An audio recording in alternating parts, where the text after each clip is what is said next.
Hello everyone, मैं हूँ हीर, आपकी बिजनेस स्टडीज की educator. Welcome to learn and fun commerce. भाई आज हम लोग करने वाले हैं बिजनेस ट्रेड एंड कॉमर्स का ही चैप्टर, बट उसके दूसरे टॉपिक्स। तो जल्दी जल्दी से हम लोग शुरू कर देते हैं। आई होप आप लोग अच्छी तरह से सब कुछ पढ़ाई कर रहे हो।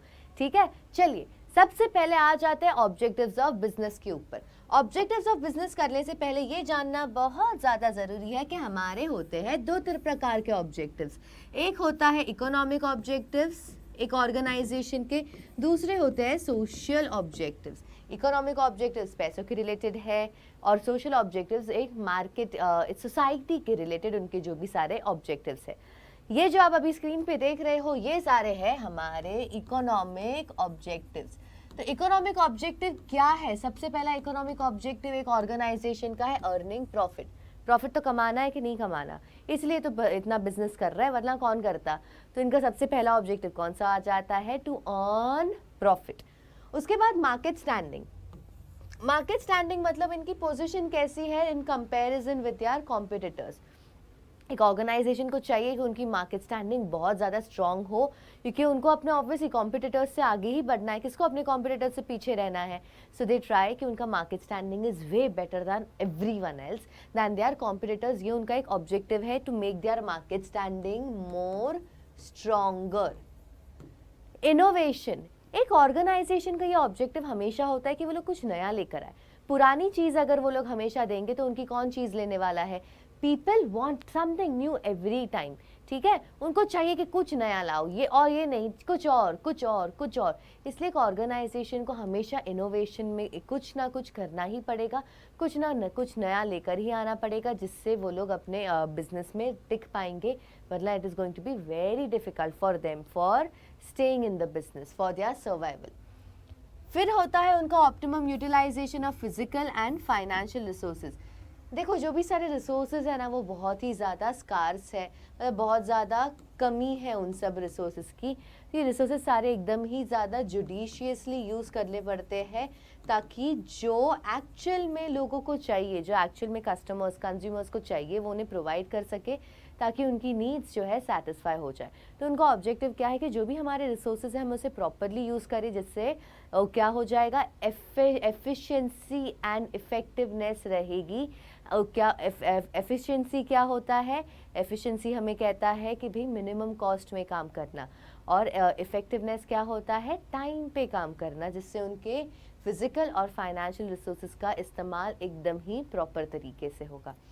लास्ट है इंक्रीज प्रोडक्टिविटी। प्रोडक्टिविटी तो बढ़ानी है ना, कि ज़्यादा से ज़्यादा हम लोग प्रोड्यूस करें।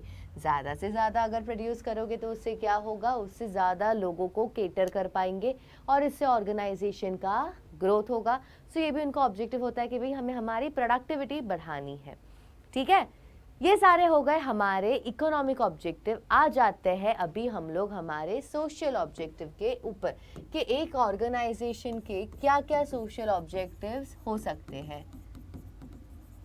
सबसे पहला है production and supply of good.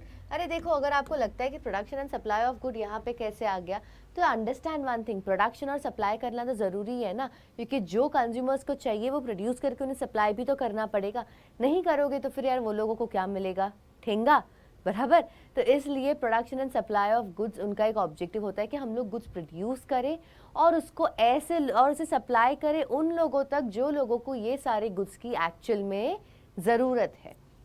उसके बाद वो लोगों का नेक्स्ट ऑब्जेक्टिव क्या है? Avoidance of anti social and unfair trade practices. जो भी सारे सोसाइटी के खिलाफ सारी प्रैक्टिसेस है या तो अनफेयर चीज़ें हैं, वो सारी चीज़ों को अवॉइड करना भी इनका एक ऑब्जेक्टिव है।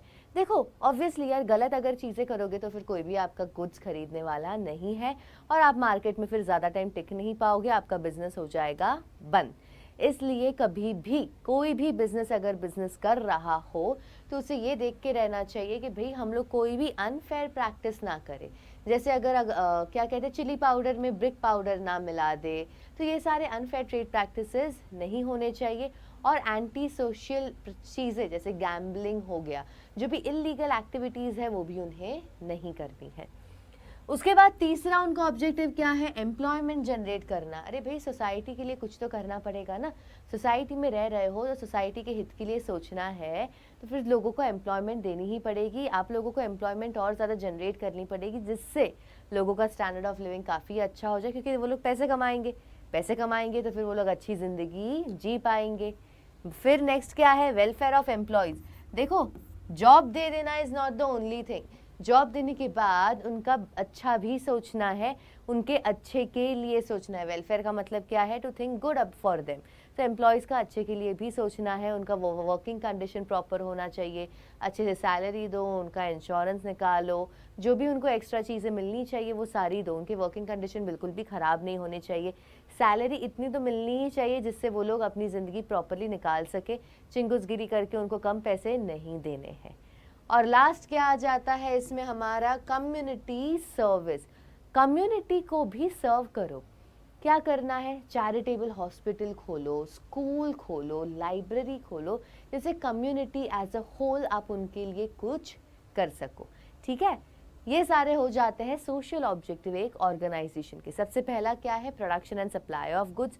उसके बाद क्या है, avoidance of unfair trade practices and also anti social trade practice. उसके बाद क्या है, जनरेशन ऑफ एम्प्लॉयज़, जनरेशन के बाद उनके वेलफेयर ऑफ एम्प्लॉयज़ वो भी सोचना है। और फिर कम्युनिटी के लिए कुछ अच्छा करो, कम्युनिटी सर्विसेज। ठीक है, ये हो गया हमारा ऑब्जेक्टिव्स ऑफ बिजनेस। अभी आ जाते हैं हम लोग role of profit in business. Profit का क्या रोल है एक बिजनेस में, क्यों प्रॉफिट इतना ज़्यादा ज़रूरी है, प्रॉफिट के बिना काम नहीं चलता है क्या, और नहीं चलता तो क्यों नहीं चलता। देखो प्रॉफिट का बहुत ही ज़्यादा महत्वपूर्ण रोल है हमारे बिजनेस में, क्योंकि प्रॉफिट नहीं होगा तो बिजनेस सर्वाइव कैसे करेगा। अगर प्रॉफिट नहीं होगा तो it is going to be very difficult for a business to survive. पैसे तो चाहिए ना, अरे ज़्यादा चलो कुछ इतना नहीं करेंगे, बट जो छोटे मोटे खर्चे हैं वो तो निकालने पड़ेंगे। कहाँ से निकालेंगे, उसके लिए पैसे लगते हैं। तो एक बिजनेस को सर्वाइव अगर करना है तो उसे पैसे चाहिए ही चाहिए, और ये पैसे क्या है, प्रॉफिट। प्रॉफिट उन्हें हेल्प करता है सर्वाइवल में। नेक्स्ट क्या है, एक्सपेंशन एंड ग्रोथ। बिजनेस को अगर एक्सपांड होना है, छोटी सी शॉप से बड़ी सी शॉप खोलनी है, पहले एक प्रोडक्ट बेच रहे थे, अभी उन्हें 5 प्रोडक्ट बेचने हैं, तो इसके लिए पैसे तो लगेंगे। भाई कितने पैसे बाहर से लाओगे, कितने आपकी सेविंग्स होगी, नहीं होती है इतनी। भाई इसके लिए आपकी जो रिटेन्ड अर्निंग है, आपकी जो प्रॉफिट है, वो आपको हेल्प करेगा आपके एक्सपांशन और ग्रोथ में बिजनेस के, क्योंकि पैसे होंगे, पैसे लगा देंगे और एक्सपांड कर लेंगे अपना business, as simple as that. वैसे इतना सिंपल नहीं होता, इसमें बहुत कुछ होता है, बट फिलहाल के लिए हम उसमें इतना नहीं जाएंगे। मेजर ऑफ एफिशिएंसी, एक बिजनेस कितना एफिशिएंसी से काम कर रहा है, कितनी अच्छी तरह से काम कर रहा है, वो कौन बताता है, प्रॉफिट बताता है। अगर कंपनी को अच्छा खासा प्रॉफिट आ रहा है, मतलब the business is working very efficiently. But अगर वो ही जगह पे अगर बिजनेस को अच्छे खासे पैसे नहीं आ रहे, लॉस में जा रही है, तो लोग क्या बोलेंगे, बिजनेस एफिशिएंटली काम नहीं कर रहा है, they don't know how to work. ठीक है, they don't know how to work, उनकी एफिशिएंसी बहुत ही ज़्यादा बकवास है। सो एफिशिएंसी आपकी दिखाता है, profit shows your efficiency, how good you are at doing your business. उसके बाद नेक्स्ट क्या है, reward of risk bearing. Business ने इतना ज़्यादा रिस्क उठाया, जो ऑर्गेनाइजेशन है उसका जो ओनर है उसने इतना ज़्यादा रिस्क उठाया, क्यों उठाया, ताकि उसको आगे जाके प्रॉफिट मिल सके। इतना ज़्यादा रिस्क उठाने का रीज़न क्या होता है, क्योंकि उन्हें पता है that the more risk we take the more are the chances of earning the profit.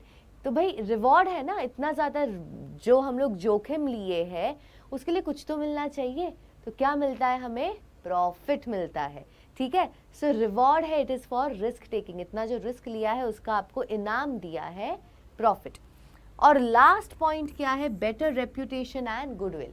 देखो एक कंपनी का रेप्यूटेशन तभी अच्छा होता है मार्केट में जब वो लोग अच्छा खासा प्रॉफिट कमा रहे हैं, वरना लोग देख के बोलेंगे ऑर्गेनाइजेशन के ओनर को, ये क्या ऑर्गेनाइजेशन है यार, बकवासी है, कुछ कमाते वमाते हैं नहीं, इनका कुछ नहीं होना, इनके पास से कभी गुड्स नहीं खरीदने। बट अगर वही जगह पे अगर आपकी ऑर्गेनाइजेशन अच्छा खासा प्रॉफिट कमा रही है, then people will be like, wow this is such an amazing organisation, इतना बढ़िया प्रॉफिट कमा रही है, ये लोग इतना अच्छा कर रहे हैं, मतलब हमें इनके पास से गुड्स खरीदने चाहिए, ताकि क्या हो, हम लोगों को अच्छी क्वालिटी का गुड्स मिल सके। सो प्रॉफिट शोज आपकी कितनी अच्छी रेप्यूटेशन है। अगर आपका अच्छा रेप्यूटेशन है, मतलब आपका बढ़िया प्रॉफिट हो रहा है। प्रॉफिट की वजह से ही आपका रेपुटेशन अच्छा होता है, वरना रेपुटेशन एकदम ऐसे डाउन हो जाता है। ठीक है, तो ये है रोल प्रॉफिट का एक बिजनेस में, एक ऑर्गेनाइजेशन में। सबसे पहला क्या है, सर्वाइवल के लिए हेल्प करता है, फिर एक्सपांशन एंड ग्रोथ के लिए। बाद में क्या कहता है, it is measure of efficiency, then it is a reward for risk taking, और लास्ट हमारा क्या है, बेटर रेप्यूटेशन एंड ग्रोथ। आगे बढ़ते हैं अभी हम लोग इसमें बिजनेस रिस्क। बिजनेस रिस्क क्या है, बिजनेस को कभी आगे जाके या तो कम प्रॉफिट हो या तो लॉस होने की संभावना, क्योंकि हम लोग आगे का नहीं देख सकते ना, because we don't know what is going to happen in future. उसकी वजह से अगर बिजनेस के कभी प्रॉफिट के ऊपर अगर कुछ चेंजेस आए, उसे कहते हैं बिजनेस रिस्क। तो यहाँ पे क्या कह रहे हैं, पॉसिबिलिटी, जो पॉसिबिलिटी है कि भाई आपको आगे जाके कम प्रॉफिट हो या तो लॉस भी हो। क्यों, ड्यू टू अनसर्टेनिटीज और अनएक्सपेक्टेड इवेंट। ऐसी चीजें जो हम लोगों को नहीं पता है आगे जाके हो सकती है, अनएक्सपेक्टेड इवेंट्स है। Covid, we never knew it's going to happen, तो उसकी वजह से काफ़ी सारे बिजनेस लॉस में गए हैं, काफ़ी सारे बिजनेस को कम प्रॉफिट हुआ है। तो ये एक बिजनेस रिस्क था। आगे जाके फ्लड्स हो सकते हैं, अर्थक्वेक आ सकती है, कुछ भी हो सकता है, तो इसे हम कहते हैं बिजनेस रिस्क। बिजनेस के अगर प्रॉफिट को कभी भी कोई भी तरह का हानि पहुंचे, उसे बिजनेस रिस्क।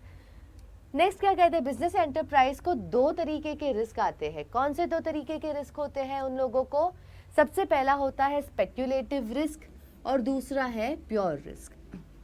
अब स्पेक्यूलेटिव रिस्क में क्या कहते हैं, स्पेक्यूलेटिव रिस्क में आपको कहते हैं या तो आपको प्रॉफिट होगा या तो आपको लॉस होगा। ठीक है, आगे जाके मार्केट में कुछ ऐसा हो गया जिसकी वजह से या तो आपको प्रॉफिट होगा या तो आपको लॉस होगा। फॉर एग्जाम्पल, गवर्नमेंट की टैक्सेशन पॉलिसी चेंज हो गई एंड आपको लगा हाँ दिस थिंग कैन हैपन, तो आपने उस हिसाब से अपने बिजनेस का थोड़ा स्ट्रक्चर चेंज कर दिया एंड गवर्नमेंट की टैक्सेशन पॉलिसी एक्चुअल में चेंज हो गई, तो उससे क्या हो गया, आपके बिजनेस को तो बढ़िया हो गया ना, तो आपको प्रॉफिट कमा लोगे। पर अगर आपने ये चीज़ अगर आपने नहीं सोची होती और आप जैसे बिजनेस कर रहे हो वैसे कर रहे हो, तो टैक्सेशन पॉलिसी चेंज होने की वजह से आपके बिजनेस को नुकसान हो गया। तो ये क्या हो गया, आपका स्पेक्यूलेटिव रिस्क, कि आगे जाके कोई इवेंट हो सकता है जिसकी वजह से या तो मुझे प्रॉफिट होगा या तो लॉस होगा। बट प्योर रिस्क है ना, उसमें कैसा होता है, या तो आपको लॉस होगा या तो आपको लॉस नहीं होगा। मानो अगर आपके गोडाउन में, आपके पास है ना, आपके गोडाउन में आपने आपके सारे कुछ जो भी आपके जिसमें आप बिजनेस कर रहे हो उसका आपने सामान रखा है 10,000 का। ठीक है, 10,000 का सामान रखा है। अगर आपके गोडाउन में आग लग गई और ये 10,000 का सामान अगर पूरा जल गया, आपका नुकसान हो जाएगा, करेक्ट। अगर आग अगर लग गई तो क्या हो जाएगा, लॉस होगा। बट अगर आग नहीं लगी तो क्या आग नहीं लगने पर आपको प्रॉफिट होने वाला है, नहीं ना, आग नहीं लगने पर आपको नुकसान नहीं होने वाला है। ये 10,000 आपके 10,000 ही रहेंगे, वो कोई 15,000 12,000 नहीं होने वाले हैं। मतलब अगर आग लग जाती तो ये 10,000 पूरे आपके गए। ठीक है, ये 10,000 आपके पूरे के पूरे गए। बट अगर आग नहीं लगी है तो आपके 10,000 आपके पास है, आपको लॉस नहीं हुआ है।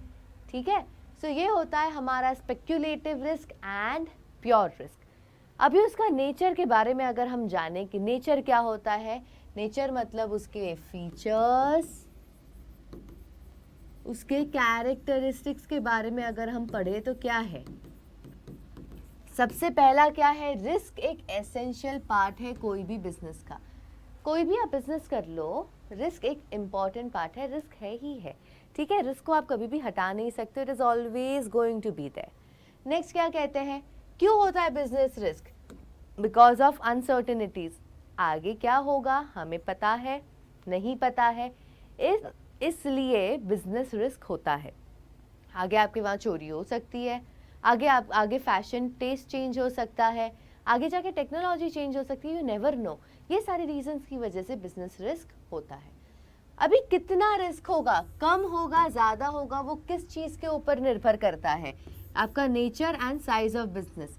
आपका नेचर ऑफ बिजनेस मतलब आप मैन्युफैक्चरिंग में हो, ट्रेडिंग में हो, आपका बिजनेस का साइज़ क्या है, छोटा है, मीडियम है, बड़ा है, बहुत बड़ा है, उसके ऊपर डिपेंड करता है। अगर मैन्युफैक्चरिंग है तो फिर रिस्क थोड़ा ज़्यादा होता है, ट्रेडिंग में रिस्क थोड़ा कम है।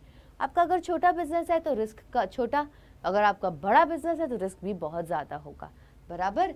उसके बाद प्रॉफिट, ये तो हमें पता ही है प्रॉफिट क्या है, रिवॉर्ड फॉर रिस्क टेकिंग। इतना ज़्यादा रिस्क लिया लाइफ में तो फिर उसके लिए कुछ तो मिलना चाहिए। क्या मिलता है उसके लिए? हमें प्रॉफिट, ठीक है। तो ये हो गया हमारा नेचर ऑफ बिजनेस रिस्क। आ जाते हैं अभी कॉजेस। कौन से कॉजेस है? सबसे पहला होता है नेचुरल कॉज, फिर होता है ह्यूमन कॉज, फिर होता है इकोनॉमिक कॉज, और लास्ट है अदर कॉजेस। अदर कॉजेस में वो सब आ जाएगा जो ये बाकी के तीनों में नहीं आया। नेचुरल कॉजेस कौन से होंगे? कोई भी नेचुरली कोई चीज़ होगी उसे नेचुरल कॉज में हम लोग बता देंगे। कोई भी कलामिटी आ गई, फ्लड्स है, अर्थक्वेक है, ड्रॉट है, फमाइन है, व्हाटएवर इट इज़, ये सारे हमारे नेचुरल कॉज में। ह्यूमन कॉज में क्या आ जाएगा? डिसऑनेस्टी हो गई, या तो एम्प्लॉयज़ का नेग्लिजेंस है, स्ट्राइक पे चले गए, राइट्स हो गए, मैनेजमेंट सही से काम नहीं कर रही, ये सारे हमारे ह्यूमन कॉज। इकोनॉमिक कॉज में क्या क्या आ जाएगा? आपकी डिमांड जो है गुड्स का वो चेंज हो गया, प्राइस चेंज हो गया, कंपटीशन है, या तो इंटरेस्ट रेट चेंज हो रहा है, या तो टेक्नोलॉजी चेंज हो रही है, ये सारे हमारे इकोनॉमिक कॉज। अदर कॉजेज में बाकी की कोई भी चीज़ें जो यहाँ पे नहीं मेंशन की है, जैसे कोई पॉलिटिकल डिस्टर्बेंस है, या तो बॉयलर फट गया, या तो फ्लक्चुएशन है एक्सचेंज रेट में, ये सारे हमारे अदर कॉज में आ जाते हैं। ये सारे कॉजेज है हमारे बिजनेस रिस्क के। एक होता है नेचुरल, एक है ह्यूमन कॉज, और एक आता है इकोनॉमिक कॉज, और फिर उन तीनों में जो भी ना हो वो आ जाता है हमारा अदर कॉजेस में। अभी आपको बिजनेस शुरू करना है, ठीक है, चलो ये बात करते हैं। आपको अगर बिजनेस शुरू करना है, आप क्या एक दिन में डिसाइड कर सकते हो कि आपको बिजनेस करना है, चलो नेक्स्ट डे से आपका बिजनेस शुरू? ऐसा नहीं होता है। बिजनेस देखो, अगर किसी को भी करना होता है, it takes lots of time, it takes lots of thinking, काफ़ी सारे डिसीजंस लेने पड़ते हैं। वो सब करने के बाद एक बिजनेस चालू किया जा सकता है। ऐसा नहीं होता कि सीधा बिजनेस लॉन्च कर दिया, नहीं, उसके पहले काफ़ी सारी चीज़ें देखनी पड़ती है। एंड में देखो, सबसे एंड में आप अपना एंटरप्राइज लॉन्च कर पाओगे, उसके पहले आपको इतनी सारी चीज़ें मद्देनज़र रखनी पड़ेगी। सबसे पहले तो आपको अपना टाइप ऑफ बिजनेस सिलेक्ट करना पड़ेगा। भाई किस में करना है? मैन्युफैक्चरिंग है, सर्विस है, ट्रेडिंग है, क्या करना है? सबसे पहले वो डिसाइड करना पड़ेगा। वो डिसाइड करने के बाद आप अपना बिजनेस का साइज डिसाइड करोगे। क्या है? माइक्रो है, स्मॉल है, मीडियम है, लार्ज एंटरप्राइज है, कैसा चाहिए आपको, वो डिसाइड करो। वो डिसाइड करने के बाद आपको अपना बिजनेस कहाँ पे चाहिए, लोकेशन डिसाइड करो आप पहले तो, कि भाई हाँ ठीक है, मेरा बिजनेस यहाँ पे होना चाहिए, ये वाले सिटी में, या तो यहाँ पे चाहिए, या तो कोई गांव में चाहिए, wherever you want, but location भी डिसाइड करनी पड़ती है। लोकेशन के बाद फाइनेंसिंग द प्रोपोजिशन। भाई पैसे नहीं चाहिए क्या बिजनेस करने को? पैसे तो पहले चाहिए। तो पैसे आप लोगों के पास जितने अपने सेविंग्स है वो तो डालोगे, पर उसके अलावा आपको अगर लोन लेना पड़ेगा तो आपको बैंक वालों को दिखाना पड़ेगा ना अपना बिजनेस का प्रोपोजिशन, कि भाई देखो ये है हमारा बिजनेस आइडिया, ऐसे करेंगे, ये करेंगे। Once the bank is satisfied, वो लोग आपको लोन ग्रांट कर देंगे। तो आपको क्या करना पड़ेगा? फाइनेंस लाना पड़ेगा, पैसे लाने पड़ेंगे। उसके बिना बिजनेस कोई भी नहीं होता, बिना पैसों के। उसके बाद फिजिकल फैसिलिटीज़ भी तो चाहिए। अगर आप मशीन लग गई, फर्नीचर लग गया, रेंट पे कोई जगह चाहिए, वो सारे फिजिकल फैसिलिटीज़ भी आपको चाहिए ताकि आप अपना बिजनेस जो है से ईजीली कैरी कर सको। उसके बाद वर्क फोर्स, आपका जो वर्क फोर्स है वो भी आपको अमेजिंग चाहिए। वर्क फोर्स अगर अच्छा नहीं होता है ना, तो फिर आपका बिजनेस आप ढंग से नहीं कर पाते हो, क्योंकि अकेले सब कुछ करना is not possible, right? Everything doing by yourself is not possible. इस वजह से हमें ऐसे लोग चाहिए हमारे ऑर्गेनाइजेशन में जो लोग अच्छे से काम कर पाए, ठीक है, जो लोग अच्छे से काम कर पाए और आपके लिए वो लोग एक एसेट बने, ना कि लायबिलिटी। आप उनको ऐसा ना लगे कि अरे भाई ये यहाँ पे क्यों इसको रख दिया काम पे, ऐसा नहीं। You are always happy that okay this person is working for me, ये पर्सन एकदम बढ़िया काम कर रहा है, so you should be happy with the person that is who are working with you. तो आपका कम्पिटेंट एंड कमिटेड वर्कफोर्स होना चाहिए। उसके बाद आपका टैक्स प्लानिंग भी करना पड़ेगा। देखो काफ़ी बार क्या होता है कि हमारा जो बिजनेस होता है ना, उसके लिए हम लोगों को कुछ सर्टेन टैक्सेस भरने पड़ते हैं, वो टाइप ऑफ बिजनेस के ऊपर डिपेंड करता है। तो अगर आपके बिजनेस का जो टाइप है उसके अंतर्गत अगर आपको कोई टैक्सेस भरने पड़ रहे हैं तो उसके बारे में आपको पहले से नॉलेज होनी चाहिए। वो ऐसा नहीं होना चाहिए कि एक दिन पहले आपको पता लगा रहे ये टैक्स भी भरना है, वो टैक्स भी भरना है। अगर ऐसा हो गया तो फिर क्या हो जाएगा, आपके बिजनेस को बहुत ज़्यादा दिक्कत हो जाएगी। आपको टैक्स प्लानिंग सबसे पहले करनी है। बिजनेस शुरू करने से पहले तो आप ये डिसाइड कर लो कि आपको गवर्नमेंट को कितना देना है। उसके बाद फाइनली ये सब कुछ सोचने के बाद आप अपना एंटरप्राइज लॉन्च कर दीजिए। You can start your business activities after making all these decision. Business select किया, साइज डिसाइड किया, लोकेशन डिसाइड किया, प्रॉपर फाइनेंसिंग किया, बाद में फिजिकल फैसिलिटीज, वर्कफोर्स की बात की, फिर टैक्स प्लानिंग किया और लास्ट 8th स्टेप में आपने एंटरप्राइज लॉन्च किया। ठीक है, इतना आई होप सो आपको बढ़िया तरीके से समझ में आ चुका है। नेक्स्ट क्लास में हम लोग बिजनेस, ट्रेड एंड कॉमर्स की हिस्ट्री के बारे में पढ़ेंगे, बढ़िया तरीके से पढ़ लेंगे। ये आपको आई होप सो अच्छे से क्लियर हो चुका है। कोई भी अगर आपको डाउट है तो प्लीज़ कमेंट सेक्शन में लिख दीजिए। And if you are new to this channel please subscribe कर दो यार अभी के अभी, और वो बेल आइकन को ज़रूर प्रेस करना। रोज़ आपको पता है आपकी वीडियोज़ आपको मिलती ही रहेगी। तो लर्न एंड फन कॉमर्स के साथ जुड़े रहिए, बढ़िया तरीके से आपकी सारी पढ़ाई हो जाएगी। Thank you so much. I will see you all for the next class.